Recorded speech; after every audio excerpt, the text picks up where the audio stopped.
Ladies, gentlemen, non-binary and gender-fluid individuals, cyborgs, androids, interdimensional eldritch horrors, and the Duergar of the Underdark, welcome to the Crushing Table.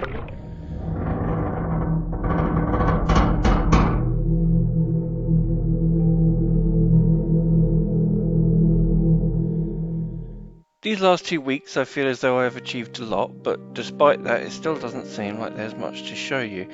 I've been focusing on expanding the exterior of the theatre where our player character will spawn in, and this week that has meant building a fence and a gate.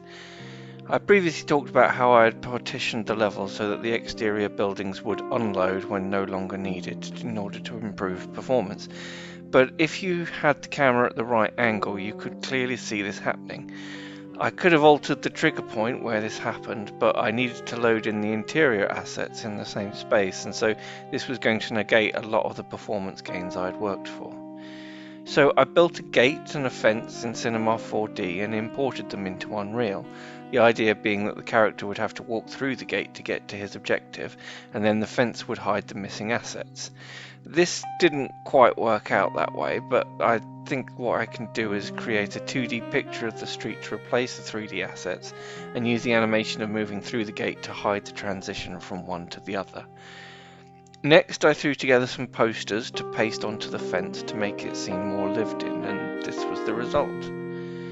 So we've got a poster for Woody Johnson Power Tools. This was the first poster I made to use in the game, and was made to go in an engine pod of the airship that the majority of the game is set in, and was made long before I had made my plans to build the levels in playable order and before I started my YouTube channel. Next is a poster for Armstrong Robotics, leading the way in agricultural modernization. I wanted to put something in early on to show this as a world in which robotics from the war are being reverse engineered for commercial use.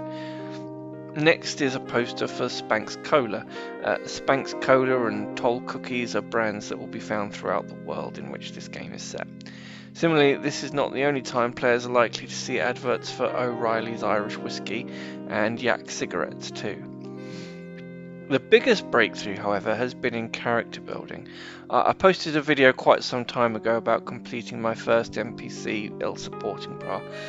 I tried to make her straight from the AI generated concept art I had using a Blender add-on called Face Builder and Unreal's MetaHuman Creator, but they ended up looking nothing like the concept art despite being built by the programs instead of me using the concept art as reference. I tried making her in Character Creator 4 using a free trial of their Headshot plugin that takes a picture for reference and builds a character from it, but had very poor results, which stretched out textures, baked in shadows, and flat pieces of hair permanently painted on their face. It was clear I was going to have to make her myself, and I was really proud of how she turned out. I want you to look at that painting and tell me that you're satisfied with it.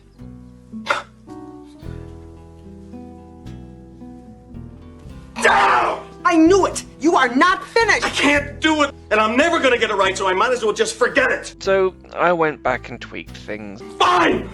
You want to see me finish it? I'll finish it! Up a little bit here, huh? How about there? How about there? And she improved a little bit. I knew I was going to need alternative clothes and hair for different characters, and I'd already proven to myself I wasn't great at making hair from scratch, and Ilsa's dress had taken an age to make, which I wouldn't have time for every one of the 70 plus NPCs that should be in the final game. I found an online resource for hundreds of free items of clothing and hair for Daz Studio characters, and after looking around online thought there was an easy way to bring those items into CC4, so I decided to download Daz Studio, which is also free. I made the same mistake with Daz as I had with Blender in incorrectly assuming that something with no cost had little to no value.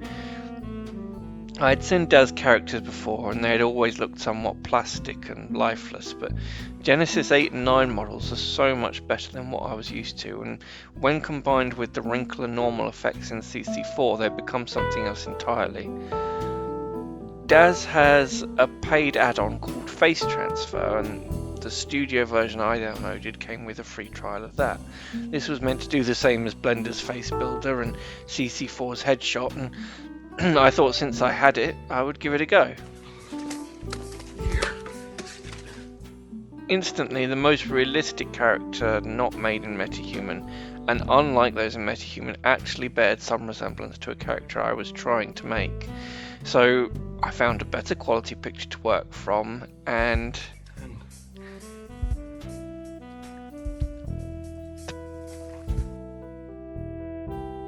awesome!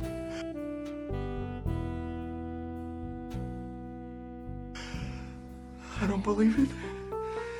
That's it. That's what was in my head. Best part about this method was that it was so fast too.